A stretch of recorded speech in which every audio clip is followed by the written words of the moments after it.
सर्व अच्युत गोत्रीय बंधू आणि भगिनी, त्याचप्रमाणे साधू संतांना दंडोत प्रणाम।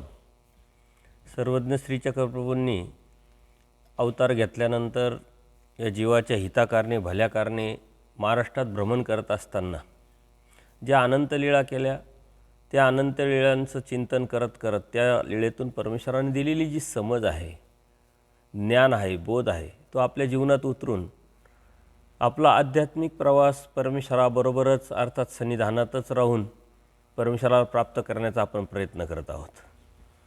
परमेश्वर नाशिकला आलेले आहे आणि नाशिकला अनंत लीळा करत करत परमेश्वराने भक्तांच्या माध्यमातून आपल्याला बोध, समज, ज्ञान दिलेलं आहे। 4 दिवस उलटून गेलेले आहे, पण शेवटीमध्ये परमेश्वर आहे। 5व्या दिवशी सकाळचा पूजा अवसर झाल्यानंतर सर्वज्ञांनी रामाच्या देवळात गमन केलेलं आहे। देवळात आसन होतं आणि सर्वज्ञ भक्तजनांना सांगतात, एकनिष्ठतेचं अनन्यते जी भक्ती आहे, अनन्य प्राप्त होणाऱ्या सद्गतीचं जे निरूपण आहे ते परमेश्वर त्यांना तिथं करतात। आणि सर्वज्ञांना अभिप्रेत असलेली जी अनन्य भक्ती आहे, अर्थात द्वैतवाद परमेश्वराने सांगितला, परंतु त्यात कोणी बसत नव्हतं। आपण याचं चिंतन केलं पाहिजे। परमेश्वराने तर आपल्याला सांगितलं आहे, येतं शरण आलिया काही मरण असे।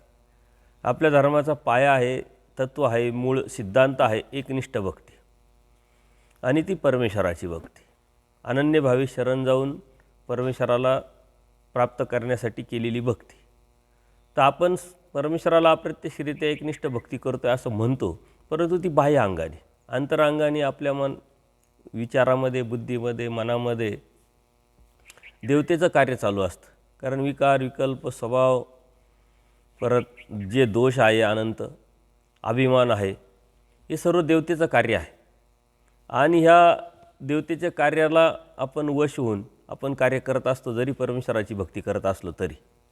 परमेश्वराला अपेक्षित काय आहे की परमेश्वराचे जे गुण आहे ते आपल्या जीवनामध्ये आपण उतरून परमेश्वराने दिलेली जी समज आहे, ज्ञान आहे, बोध आहे, ते आपल्या जीवनात उतरून आपल्यामध्ये बदल करणं। आणि परमेश्वराला ते अपेक्षित असल्यामुळं परमेश्वर एकनिष्ठ भक्तीचं, अनन्य भक्तीचं निरूपण करत बसले तिथं होते।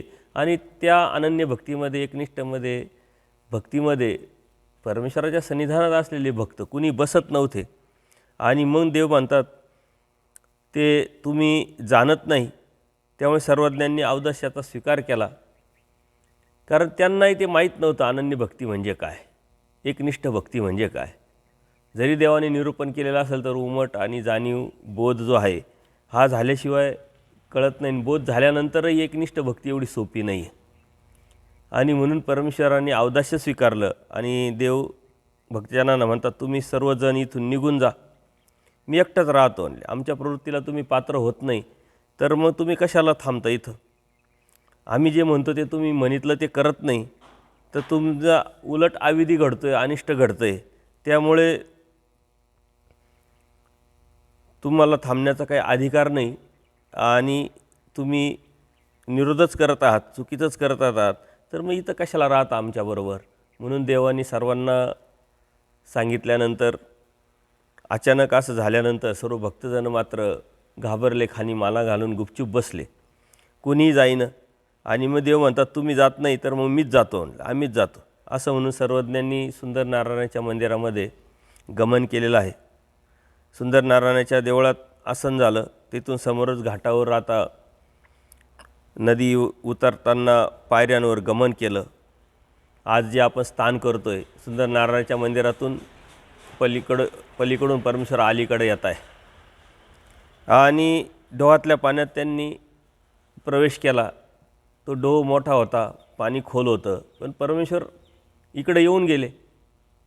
आणि पाठीमागं बाईसांच्या पाठीमागं सर्व भक्त असे चालत चालत आल्यानंतर बाईसा बुडायला लागल्या। पाणी अत्यंत कमरेच्या वरती, छातीच्या वरती, मानेवरती आल्यानंतर मात्र बाईसा ओरडल्या की बाबा बाबा आपण कुठं जात आहोत, मी बुडते असं म्हणून ती जेव्हा ओरडल्या तेव्हा सर्वज्ञांनी पाठीमागं वळून बघितलं। आपला जो उपरणं आहे, पदर आहे, तो टाकल्यानंतर त्याचा स्पर्श झाला आणि या बाईसांमुळं मला कुठं जाताच येत नाही असं उदासीनता, नाराजी व्यक्त करून त्यांना स्पर्श होताच सर्व बाईसावी आणि सर्व भक्त पलीकडून अलीकडं येतात. त्यांना ते आश्चर्य वाटतं, परंतु थोडा वेळ मग तिथं देव उभं राहतात. सर्व नदीचं तासाचं ते अवलोकन करतात आणि कपाळेश्वरच्या देवळात मग तिथून ते गमन करतात. आता गमन करतात असताना तिथं पलीकडं एक स्थान आहे, मेन स्थान आहे आपण जे करतो ते, आणि एक ढग स्थान आहे. ढगाच्या स्थानावरती जाऊन उभं राहून परमेश्वरांनी ते पूर्ण अवलोकन केलेलं आहे. आता तो पूर्ण एकच खडक आहे म्हटल्यानंतर सर्वच नमस्कारी आहे, परंतु ते उपलब्ध सर्व होऊ शकत नाही आणि पूर्ण खडकाचा आपण नमस्कार करू शकत नाही. तिथं बऱ्याच वेळा बरेच बदल झालेला आहे. दरवर्षी वेळेस सिंहस्थाच्या वेळेस तिथं काहीतरी काम चालतं आणि तिथं तो जो घाट आहे तो तोडला जातो. अशा पद्धतीने त्याच्यात बरंच बदल झालेला आहे. देव आता कपालेश्वराच्या देवळात त्यांनी गमन केलेलं आहे आणि तिथंच कपालेश्वरच्या चौकात त्यांनी जे ओली वस्त्र होते ती काढली, कोरडी वस्त्र परिधान केली. थोडा वेळ पौढ झाला. उपट झाल्यानंतर सर्वांनी औदास्य दिसल्यामुळं सर्वजण गप्प बसलेले होते आणि कोणाला देवाच्या समोर जायची इच्छा किंवा हिंमत होत नव्हती. परंतु थोडा वेळ गेल्यानंतर बाईसाहेब कोमजलेल्या होत्या, नाराज होत्या आणि मग देवाने औदास्य जे स्वीकारलेलं होतं ते परिहार केलं आणि बाईसांना ते सांगतात की तुम्ही दररोज जे करताय ते का करत नाही. आणि अशा पद्धतीनं मग देवाची उदासीनता गेल्यानंतर, नाहीशी झाल्यानंतर बाईसांनी पूजा अवसर केलेला आहे. तिथं आरोगणा केलेली आहे. आरोगण्याची विनंती केली, सर्वांनी ताकभाताची आरोगणा केली, गुळा केला. तर हे स्थान जे आहे आता कपालेश्वर मंदिर आणि त्या कपालेश्वर मंदिराच्या चौकातलं हे स्थान आहे, परंतु ते उपलब्ध नाही आहे. त्याच्यामध्ये बराच बदल झालेला आहे. आणि त्यानंतर जे मी काल सांगितलं होतं की बाजूलाच ते ब्राह्मण लोक आहे, जे गुरव आहे त्या कपालेश्वर मंदिराचे, त्यांचा वाडा आहे आणि त्या वाड्याला खेटूनच हे पूजा अवसर जिथं बाईसांनी केलेला आहे ते स्थान आहे. परंतु ते त्यांना वेगळी प्रचिती, एक वेगळा अनुभव आल्यामुळं त्याचं ते पूजन करतात, परंतु आपण सांगूनही ते त्यांच्या लक्षात येत नाही. अर्थात त्यांना बोध नसल्यामुळं ते समज नाही, परंतु आपल्यालाही तिथं जाता येत नाही. अशा पद्धतीनं परमेश्वरांनी तिथं औदास्य जे आहे आपलं परिहार केल्यानंतर आराम वगैरे करून सर्व पूजा अवसर आणि आरोगणा झाली. त्यानंतर परमेश्वर पंचलिंगी आसन तिकडे गेलेले आहे आणि पंचलिंगी आसनावरून मग परमेश्वर गोवर्धनकडे निघाले, अक्षरशः गंगापूरकडे निघालेले आहे. सर्वज्ञांनी गोवर्धनला आजचं जे गंगापूर आहे तिथं गमन केलं. तिथं गदाधाराचं मंदिर होतं पूर्वमुख. त्या देवळाच्या चौकात आसन झालं. बाईसांनी सर्वज्ञांच्या ठिकाणी आपला नेहमीचा विधी केला, पूजा अवसर केला.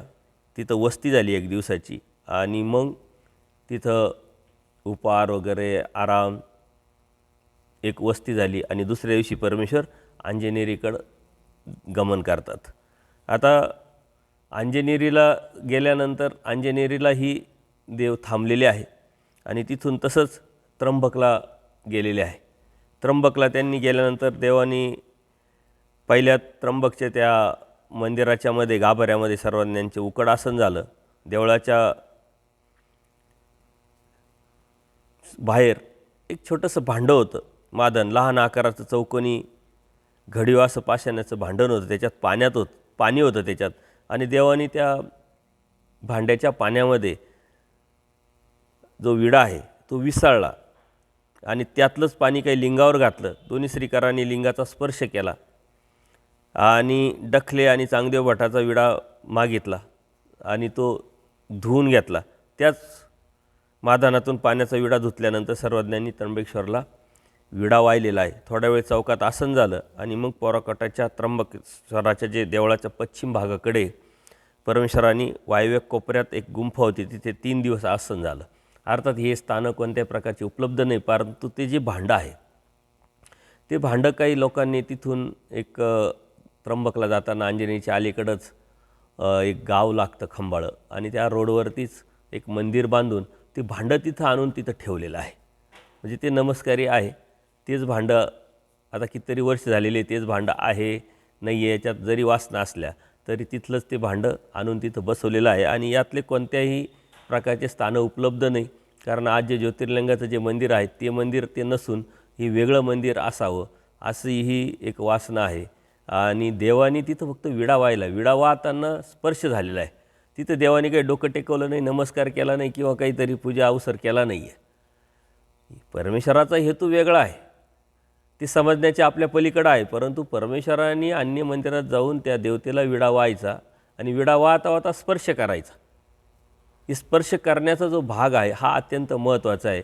विडा तर हे दाखवण्यासाठी एक समाज व्यवस्था आहे, परंतु स्पर्श केल्यानंतर त्या देवतेचं जे सामर्थ्य आहे ते काढून आपलं सामर्थ्य तिथं प्रस्थापित करणं आणि जे लोक येतील तिथं दर्शनासाठी त्या दर्शनाला येणाऱ्या भक्तांमध्ये जर अहेतुक भाव एखाद्याचा निर्माण झाला किंवा अयोग्य जीवाला योग्य करण्याचं प्रकार किंवा अयोग्य जीवाला योग्य करण्याचा जो परमेश्वराने मिशन किंवा विडा उचललेला आहे, तिथून अशा ठिकाणाहून परमेश्वर सकाळी जीवाचं चिंतन करत करत ज्याचा जो जसा भाव, जसा हेतू, जसा उद्देश असेल तशा पद्धतीनं परमेश्वर सकाळ्यांची विषय व्यवस्था करून पुढं पाठवतात. अर्थात हे स्थानं करण्याचा आपण हट्ट धरला नाही पाहिजे, कारण तिथं देवतेचं स्थान आहे, गुरव आहे, तिथं सकाळ संध्याकाळ त्या देवतेची पूजा अर्चा चालते, तिथं गर्दी असते आणि आपण तिथं जाऊन डोकं टेकवायचं म्हटल्यानंतर लोकांनाही आश्चर्य वाटतं की हे काय प्रकार आहे. अलीकडं पलीकडं दिसतात आणि महानुभव कोणत्या देवतेकडे जात नाही, कुठं दर्शन घेत नाही, कोणाचं डोकं टेकवत नाही आणि तिथं येऊन मग हे का बरं येतात. तर याच्या पाठीमागं त्यांना अज्ञान असल्यामुळं ते दोष घेऊ शकतात. म्हणून असे स्थानं करण्याचा आपण हट्ट धरू नये, कारण बाकीचे अनेक स्थानं जे उपलब्ध आहे ते स्थानं करा, तिथल्या लीळा आठवा, तिथं जाऊन आपण नमस्कार करा, तिथं जाऊन देवाला आठवा. विनाकारण हट्ट धरण्यात कोणत्या प्रकारचा अर्थ नाही. आणि मग देवाने तिथं 3 दिवस अवस्थान केलेलं आहे आणि त्यानंतर गौतमाळा गुंफे अवस्थान परमेश्वराचं झालं. तिथं त्र्यंबकमध्ये देव बरेच दिवस होते आणि बरेच स्थानं उपलब्ध देवाने केलेले आहे, परंतु ते आज आपल्यासाठी उपलब्ध नाही.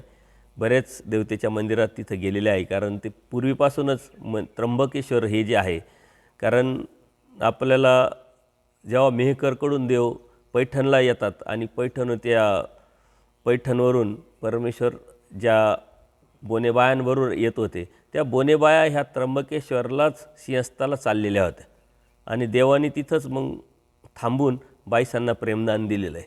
तर ही त्र्यंबक पहिल्यापासूनच आणि तिथं पहिल्यापासूनच सिंहस्थ व्हायचं, पहिल्यापासूनच प्रसिद्ध आहे, तीर्थक्षेत्र आहे.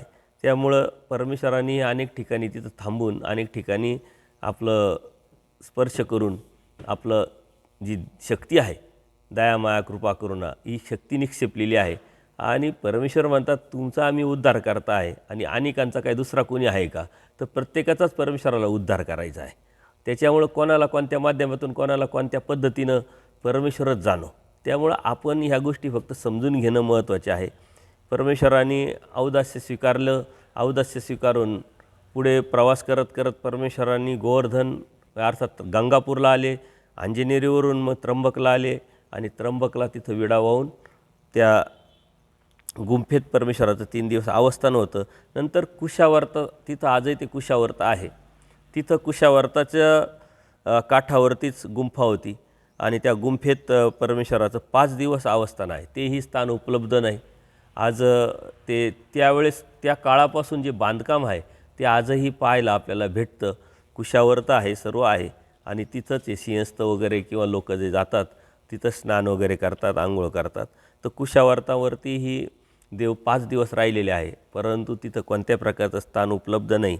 मग गंगाळे आसन म्हणजे गंगा तळं आहे, ते तळं पण आहे. तिथं निवृत्तीनाथाचे एक समाधीचं मंदिर आहे आणि त्याच्या बाजूला हे तळं आहे. त्या तळ्याच्या बाजूला काठावर परमेश्वरांनी जाऊन आसन झालेलं आहे आणि तिथं त्या परमेश्वराने अवलोकन केलेलं आहे. अर्थात हे कोणतेही स्थानं उपलब्ध नाही. आणि मग त्यानंतर परमेश्वर सकाळचा पूजा अवसर होतो. सर्वांनी रामतीर्थाला गमन केलेलं आहे, थोडा वेळ तिथं आसन झालं. लक्ष्मण तीर्थ जे आहे तिथं थोडा वेळ आसन झालं. आता रामवीर लक्ष्मणवीर अवलोकन केली, तिथं त्या रामवीर लक्ष्मणवीर हे सारे त्यावेळेस राम पंचवटीत आलेले होते, त्यावेळेस हे त्र्यंबकला वगैरे त्यांचं जाणं येणं. इथंही सीता तळं, राम तळं, लक्ष्मण तळं अशा पद्धतीनं नाशिकला पण आहे आणि त्र्यंबकला पण आहे, परंतु तिथं आपले स्थानं मात्र काही उपलब्ध नाही. आणि देवाने तिथं जाऊन या लीळा का कराव्यात, देवाला माहीत नाही आहे पुढे जाऊन हे स्थानं आपल्याला आपल्या भक्तांसाठी ज्यांना बोध झालेला आहे त्यांना दर्शनासाठी उपलब्ध होणार नाही आहे. याचा अर्थ कोणासाठी तरी परमेश्वरांनी ते स्थानं उपलब्ध केलेले आहे. मग ते कोण आहे हे आपण समजून घेतलं पाहिजे, आपण लक्षात घेतलं पाहिजे. परमेश्वर सकळ जीवाचं चिंतन करतात आणि सर्वांचंच परमेश्वराला उद्धार करायचा आहे. त्यामुळं कोणाला कुठं कधी केव्हा कोणत्या पद्धतीनं आणि त्याचा कसा भाव कसा हेतू त्या पद्धतीनं परमेश्वर देण्याचं कार्य अखंडितपणे परमेश्वराचं चालू आहे. अशा पद्धतीनं तिथं मग गंगाद्वार डखल्या जो आहे, डखले आहे, चांगदेव भट आहे, असे बरेचसे भक्त आहे देवाबरोबर. सकाळीच कोळाईचा घाट चढले, कोळाईच्या घाटात आसन झालं. आता हे जे देवतेचे अनेक मंदिरं आहेत तिथं उजव्या हातात आसन झाल्यानंतर कुंडातल्या पाण्यानं बाईसांनी श्रीचरणाचं प्रक्षालन केलेलं आहे. चरणोदकाचा प्रसादाचा सर्व भक्तांना लाभ झाला आणि मग सर्वज्ञांनी गंगाद्वाराकडे गमन केलं. आता हे उंचावर स्थान आहे जिथं गोदावरी नदीचा उगम आहे, त्याला गंगाद्वार म्हणतात. आणि त्या गंगाद्वाराकडे वरती डोंगरावर जाण्याची परमेश्वरांनी सुरुवात केलेली आहे. गंगाद्वाराला थोडा वेळ आसन झालं. कोळाईचे बेंबीत जिथून पाणी येतं, जिथून ती उगम पावलेलं आहे, तिथून पाणी येत असताना डखले मात्र त्या बेंबीत बोट घालतो आहे आणि खाली गंगेच्या काठावरती गाव पुरानं वाहून नेतं. झाडं नेते, प्राणी नेतात, गावाचे गावं नेते, शेळ्या मेंढ्या नेते, शेतीवाडी नेते. म्हणले माझं बोट वाहून दाखव, असं तो म्हणतं आहे. अर्थात आता काही लीळाचरित्रामध्ये देव दुसरीकडे बसलेले, हा फिरत फिरत तिथं गेलेला आहे, त्यांनी ते असं केलेलं आहे. आणि नंतर तिथल्या देवता ज्या आहे परमेश्वराकडं त्या तक्रार घेऊन आलेले आहे आणि देव त्यांना रिस्पॉन्स देत असताना बाईसा विचारते की बाबा तुम्ही कोणाशी बोलता, इथं तर कोणी दिसत नाही. आणि मग देव सांगतात की डखलेने असा असा उपद्याप केलेला आहे आणि त्या देवता तक्रार घेऊन आलेल्या आहे. परंतु काही लीळाचरित्रांमध्ये देवाच्या समोरच त्यांनी असं केल्यानंतर देव त्याला सांगतात आईसे न म्हणजे डखले देवतेशी निरोध आहे, असं काही म्हणू नये, असं काही करू नये. देवतेशी निरोध होतो म्हटले आणि तुम्ही असं करू नये म्हटले. परंतु डखले त्याच्या पुढचं आहे. डखले म्हणतो जी मी काही शिव्या देत आहे का, चिडवत आहे का म्हटले, तिथलं काय आहे हे यथार्थ जे आहे हेच मी सांगतो आहे म्हटले. ही गोष्ट सांगत आहे आणि जे आहे तेच सांगतो आहे, ते काही खोटं बोलत नाही म्हटले. आणि जर तसं असतानाही, खरं बोलत असताना जर मला पाप लागत असेल तर मग माझंच पाप समजावं, असं म्हणून डखल्याने बोलल्यानंतर देवसुद्धा तिथं स्मितहास्य करतात. आणि त्यानंतर परमेश्वर पुढं जातात. थोडा वेळ आसन होतं, देवळाच्या ओसरीत परमेश्वर गमन करतात. आसन होतं, भक्तांना ब्रह्मविद्या देवताविषयक शास्त्राचं तिथं निरूपण करतात उंचावरती. आता परमेश्वरांनी इथं जाऊन जे निरूपण केलेलं आहे, देवतेच्या ठिकाणी जाऊन देवतेचं निरूपण करतात की ह्या देवता कशा आहे, काय आहे, त्या नित्यबद्ध आहे, त्या जीवाला काही देऊ शकत नाही. हे सर्व निरूपण देवता निरोध खूप मोठा आहे. परमेश्वर म्हणतात हिमालय पर्वता एवढी पाटी आणि मेरू पर्वत एवढा खडू जरी वापरला तरी तो कमी पडेल, इतका मोठा देवता निर्वच आहे. परंतु आपल्याला परमेश्वराने संक्षिप्त स्वरूपात, प्राथमिक स्वरूपात आणि जे गरजेचं आहे तेवढं आपल्याला सांगितलेलं आहे. आणि परमेश्वर त्या देवतेच्या ठिकाणी जाऊन सारं भक्तांना देवतेचं निरूपण करून अप्रत्यक्षरित्या आपल्याला सांगतात की ही देवता भक्ती करून उपयोग नाही. परंतु देवतेच्या ठिकाणी जाऊन असं काही उपद्याप किंवा देवतेला कवी लेखूनसुद्धा उपयोग नाही, कारण त्यांना त्यांचं एक सामर्थ्य आहे, परमेश्वराच्या त्या शक्तीच आहे. अशी काही लोकांमध्ये एक अज्ञान असतं, भ्रम असतो की देवता जर परमेश्वराच्या शक्तीचं ते आपल्याला काय करू शकतात. देवता नित्यबद्ध आहे. नित्यबद्ध याचा अर्थ त्या बांधलेल्या आहे आणि त्या काहीच करू शकत नाही. अशा पद्धतीनं बोध होऊनसुद्धा यथार्थ ज्ञान न समजल्यामुळं, असे उपद्याप केल्यामुळं कितीतरी लोक धर्मावरून गेलेले मी स्वतः बघितलेले आहे. त्याच्यामुळं त्या देवतेचं एक सामर्थ्य असतं. त्या सामर्थ्याला स्पर्श न करता आपल्याला परमेश्वराने सांगितलेलं धर्मतत्वज्ञान काय आहे त्याचं पालन करून आपण परमेश्वराला जवळ केलं पाहिजे. अन्यथा ज्ञानामुळं, भ्रमामुळं धर्मावरून जाण्याची शक्यता निर्माण होते. आणि म्हणून तिथं परमेश्वराने मग खालच्या बाजूला काही खड्डा असतो. आता देवता आसन झालेलं आहे, परंतु हा डखले काही गुपचूप बसणारा नाही आहे, तो इकडं तिकडं फिरतो आहे. त्याच्यासाठी ते नवीन आहे. तिथं डखल्याने काय केलं की एक डोह होता पाण्याचा आणि तो उपसायला सुरुवात केली. त्यांनी तो उपसून टाकला. छोट्या कुंडाजवळ जाऊन आणखीन ते उपसायला लागले आणि तेवढ्यात एक तिथला त्या देवतेचा गुरव आला, पुजारी.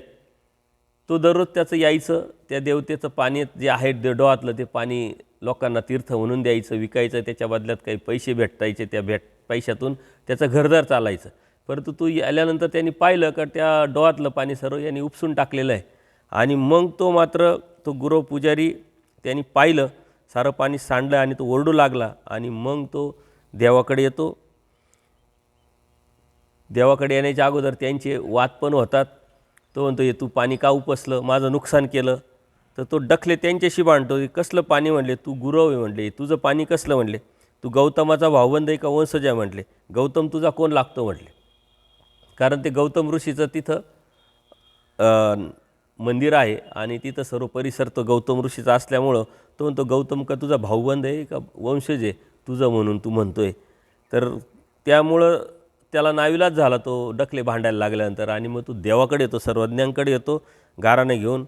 म्हणले पाहिलं का देवा म्हणले तुमचे शिष्य, गंगाद्वाराचं पाणी उपसून टाकलं, पाण्यामुळे आम्हाला काहीतरी परिवार पोसता येत होता, 2 4 5 पैसे भेटत होते, त्यामुळं आम्हाला, आणि आज त्यांनी सर्व पाणी उपसल्यामुळे आम्हाला काहीच भेटणार नाही.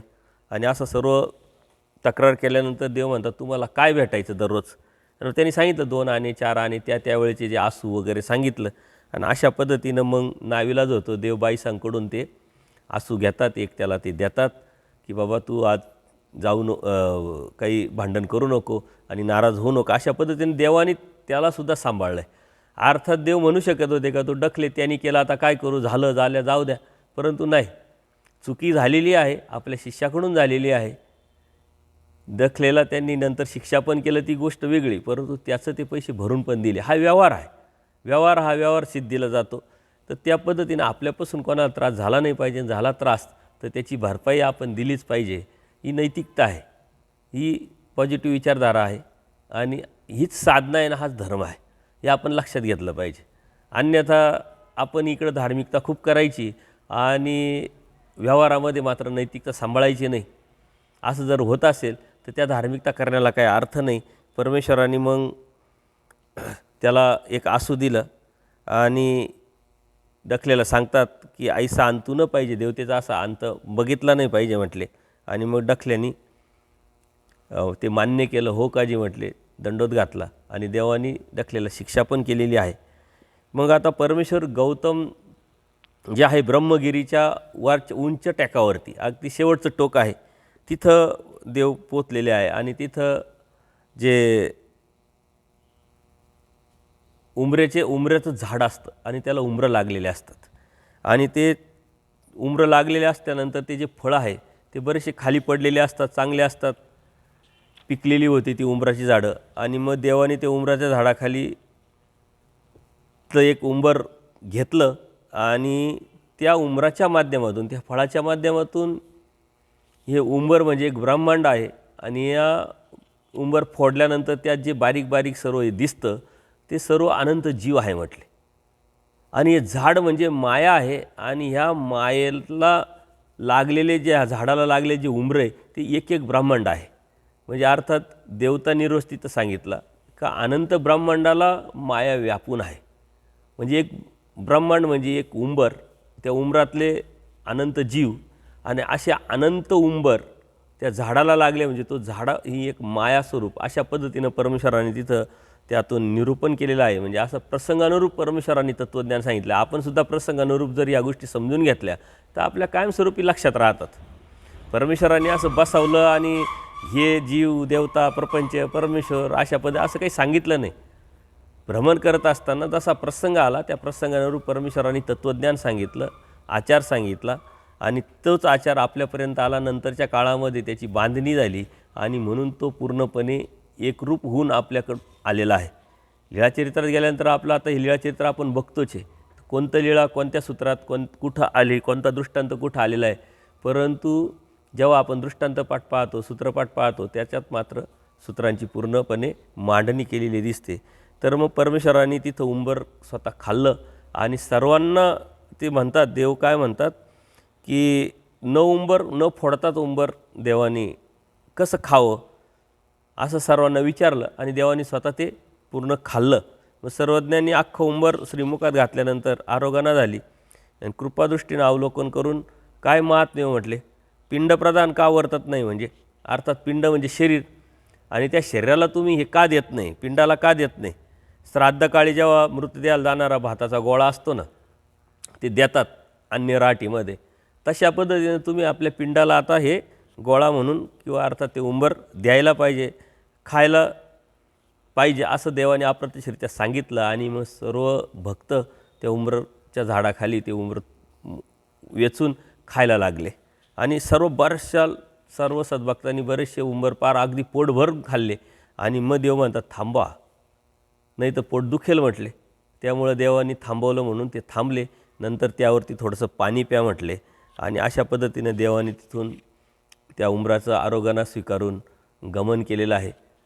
अर्थात साधक जो आहे जंगलात गेल्यानंतर खाली पडलेले जे फळं आहे ते त्यांनी घेतले पाहिजे, ते त्यांनी खाल्लं पाहिजे.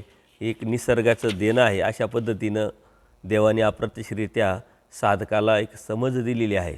आणि ह्या लीळा ज्या आहे ह्या कितीतरी अशा लीळा आहे का त्याच्या आपल्या समजण्याच्या पलीकडे परमेश्वराचा काय हेतू असावा, काय असावं. कारण आता ते झाड जे आहे तेही एक नरक योनी आहे, स्थावर नरक आहे.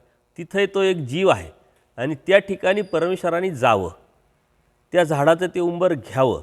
याचा अर्थ अप्रत्यक्षरित्या त्या जीवाची जे एक क्रियाच परमेश्वराने स्वीकारलेली आहे आणि तो जीव हा कन्वेचा जीव आहे.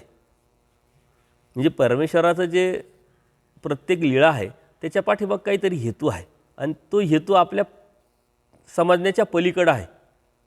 आणि ते आपण समजून जर घेतलं, लक्षात घेतलं तर चलद्रूप नरक आहे, स्थावर नरक आहे. परमेश्वराच्या सन्निधानात लीळाचरित्रामध्ये कुत्रा येतो, वाघ येतो, असे बरेचसे प्राणी येतात, पक्षी येतात. तर त्याच्या पाठीमागचं कारण परमेश्वर त्यांना स्पर्श करतात, त्यांना संबंधदान देतात, दर्शनाचं फळ देतात. म्हणजे पूर्वकर्माचे ते प्रमादी पुरुष, परंतु कणव जोडल्यामुळं परमेश्वराने त्यांना संबंध दिला आहे. तसंच या स्थावर नरकात गेलेल्या जीवाला तिथं घेऊन जाऊन ते एकच उंबर घेतात, बाकीच्यांना सर्वांना खायला लावतात. याचा अर्थ परमेश्वराची ती त्या जीवाप्रती असलेली कणव परमेश्वराने त्याला ते स्वीकारलेलं आहे आणि त्या नरक योनीतून त्याला पुढं जाऊन परमेश्वर मुक्तीच्या या रस्त्यावरती पाठवणार आहे, सुखफळाला पाठवणार आहे. आणि मग त्यानंतर देव गुप्त त्र्यंबकाला आसन करतात.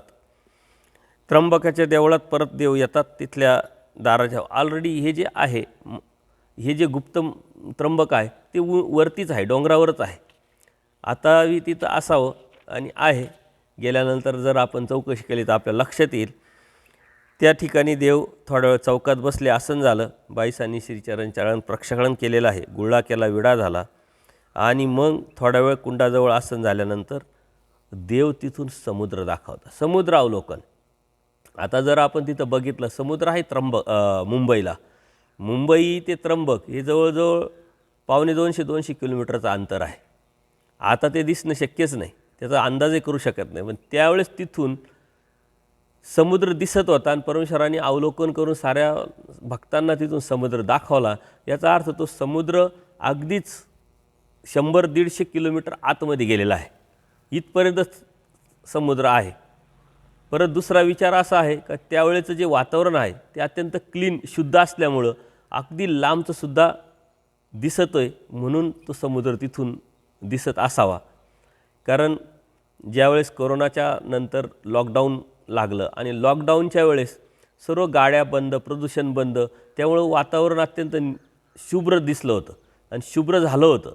आणि त्या काळामध्ये बऱ्याचशा गोष्टी आपल्याला ऐकायला येत होत्या की दिल्लीवरून हिमालय पर्वत दिसतो, इकडून हे दिसतं, तिकडून ते दिसतं. आणि आपल्यालासुद्धा जर आपण अवलोकन त्यावेळेस केलं असेल किंवा समजलं असेल, पाहिलं असेल थोडंसं, तर वातावरण शुद्ध असल्यामुळं अगदी लांब लांबचं दिसत होतं. म्हणजे त्यावेळची परिस्थिती अशी असावी का तिथून समुद्र दिसत असावा आणि म्हणून देवाने समुद्र दाखवलेला आहे. ब्रह्मगिरीला सोंडीवर देव उभे राहिले. ब्रह्मगिरी सर्व पायऱ्या आता तिथं बरीचशी पडझड झाली, 800 वर्ष झालेली आहे. बरेचसे मंदिरं पडझड झाली, पायऱ्या पडझड झालेल्या आहे. परंतु तिथं देव उभे राहून या सर्व भक्तजनांना पलीकडचा समुद्र आहे, पाहिलात का म्हटले, बघा म्हणे. आणि अशा पद्धतीनं मग सर्वांनी तो समुद्र बघितला. बाईसा म्हणते, बाबा किती चांगला समुद्र आहे. म्हणजे अर्थात त्यावेळेचं पाणी शुद्ध असावं आणि ते एकदम निळाभोर पाणी तिथून दिसत असावं, तुडुंब असं पाणी. सर्व भक्तांनी पाहिलं, बाईसांना आश्चर्य झालं.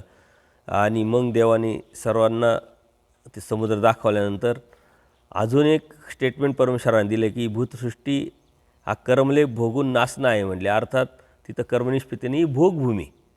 आता तिथून परमेश्वराने भोगभूमी अप्रत्यक्षरित्या दाखवली. आता मुंबई ही महाराष्ट्राचा भाग आहे, भारताचा भाग आहे आणि कर्मनिष्पत्तीचे ठिकाण म्हणजे करुभूमी आहे, पण तरी परमेश्वरांनी भोगभूमी म्हणण्याचं कारण काय असावं का तिथं समुद्राच्या अलीकडं पलीकडं सर्व जे आहे हिंसा जास्त चालते आणि तिथं आजही आपण जर मुंबईला गेलो तर लोक प्रत्येकजण फक्त विषयाच्या पाठीमागं पळत असतो आणि या अर्थाने ती भोगभूमी फक्त भोगण्याचं ठिकाण आहे अशा पद्धतीने परमेश्वरांनी तिथं एक स्टेटमेंट दिलेलं आहे आणि यावरती बऱ्याचशी लोकांची वासना वेगळे मतांतर असू शकतं.